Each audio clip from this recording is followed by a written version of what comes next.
He had some piece of that mchuzi wa pweza, but that's a conversation for another day now. The year marked the watershed moment in the history of Kenya's education history. It was the final year for learners to spend 8 years in primary and sign off with the Kenya Certificate of Primary Education KCPE examinations. It also marked the end of the 844 system of education at the primary level. For all the years of its existence, the system attracted praise and criticism in equal measure.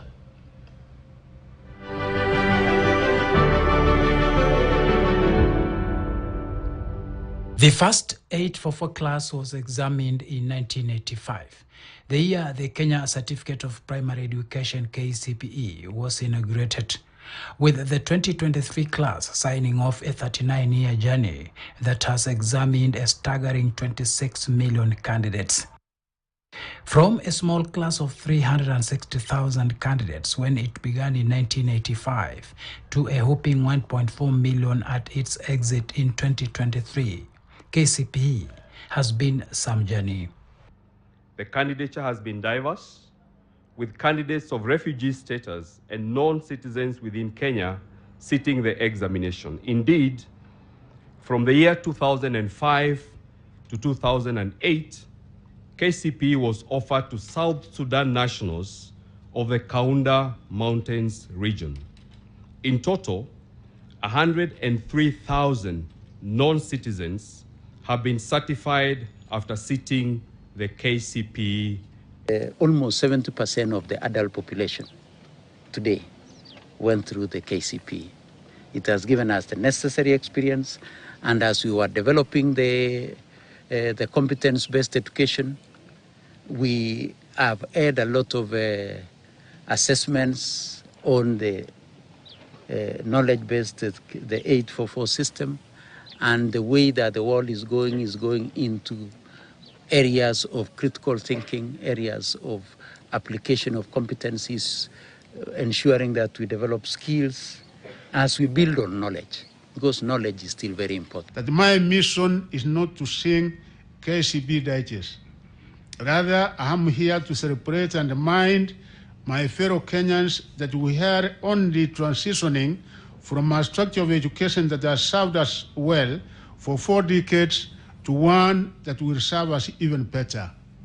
I must further emphasize to Kenyans that the midwives of the new shift in the education structure to their competence-based curriculum will mainly be the products of the KCPE examination, totaling 39 cohorts. The exit of the KCPE and 844 system of education at primary level fully ushers in the competency-based curriculum and the competency-based assessment, CBA. Now that we are done with KCPE and 844, that no learner will ever again be classified as a failure simply because we were assessed on a parameter that they were not necessarily talented in. The KCPE journey was always punctuated with anxiety, stiff competition, apprehension of failure, and annual prayer days for candidates. The exam was used for placement of learners, determining admission to national, provincial, and district schools that were later classified as national, extra-county, county, and sub-county schools. And KCPE has mainly been driven as a summative, norm-referenced exam. That means the children have to wait for 8 years before we can measure them, before we can know how well they are doing in school. And that is why the CBC system is coming in to say, yes, we need to assess them at the end of the cycle in grade 6, but let us give ourselves a chance to know how the children are doing as early as grade 3. Contrary to the final years of KCPE that saw private schools dominating the top-performing places, the formative years were dominated by public primary schools, such as Olympic in Kibera. While that was largely due to the high education standards in public schools, which gave way to just a handful of private schools in the 80s and 90s, by the time KCPE was exiting, the tide had changed in favor of private schools, as many parents avoided public primary schools whose quality is perceived low.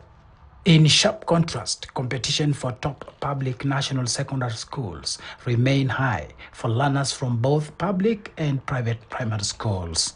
KCPE has been a very high-stakes exam, especially because of the way we organized our secondary education. We have national schools, extra county schools, sub-county schools, and you know every child's dream is to end up in a national school. In the CBC system, we are saying that we are organizing secondary education along the lines of pathways and tracks. So the child is being assessed to find out their potential, to find out what their strength is, to find out what their interest is. So the stakes are low. Over the years, the number of examinable subjects varied as informed by periodic curriculum reviews. These saw such subjects as agriculture, home science, music and art and craft scrapped, only to be reintroduced under the CBC.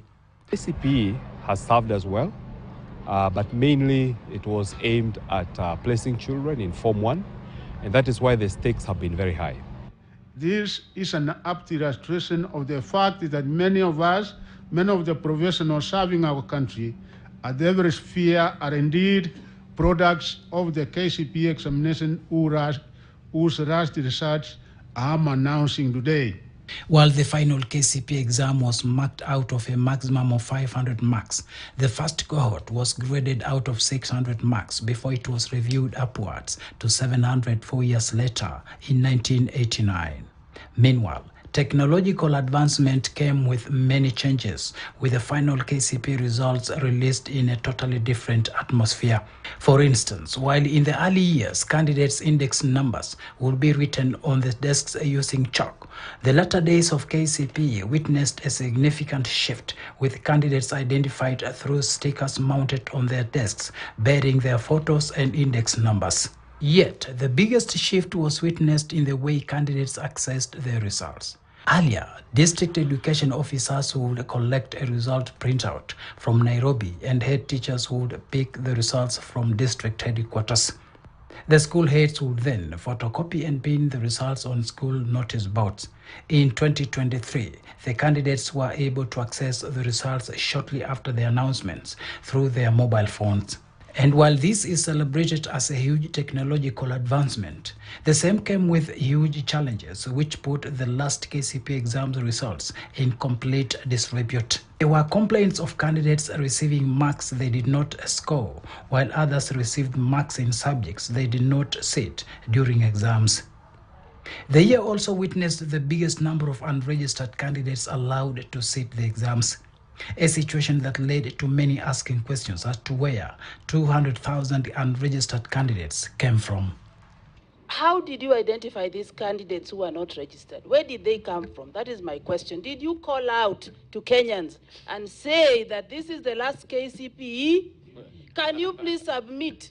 We are going to allow you to do your exam so that all Kenyans across the country would know that they can do it without being registered. But I think because it was the rushed cohort, anybody who was out, anybody who thought he was going to be crossed out was able to come and enroll as a candidate, and we did not want to rock anybody out. So we had 177,000, which was 13% increase. Yet, even as questions were raised on the credibility of the results, NEC and the Minister of Education maintained the discrepancies only affected results transmitted through mobile phones, but results on the portal were genuine and accurate. Can you explain to us how this number, the variance of 200,000 came about? And then finally, CS, can you please tell me who is going to compensate these pupils who got wrong results and got psychologically tortured? Actually, the correct result is obtained from the school portal. What you get from the SMS, any parent, the provisional results where you get the result slip is the correct information. So in the school portal, we never issued and we never gave out information which were not correct. So what was obtained in the portal was actually the correct information. For the first time, national exams were printed locally, a situation that raised questions over why the government deviated from the long-standing tradition of printing national exams in the UK. The circumstances under which the printing of the exams was transferred from the UK to Mombasa Road must be investigated. Kenyans must be told how the integrity of the exams was secured during the transfer from the UK to Mombasa Road and later to another printer in Asia. It is the right of Kenyans to know the cause of termination of the contract with the UK firm. Kenyans must be informed of how the Mombasa Road firm was identified and awarded the tender and if procurement laws were followed. With it being the last KCPE, the government had to break away from the norm by introducing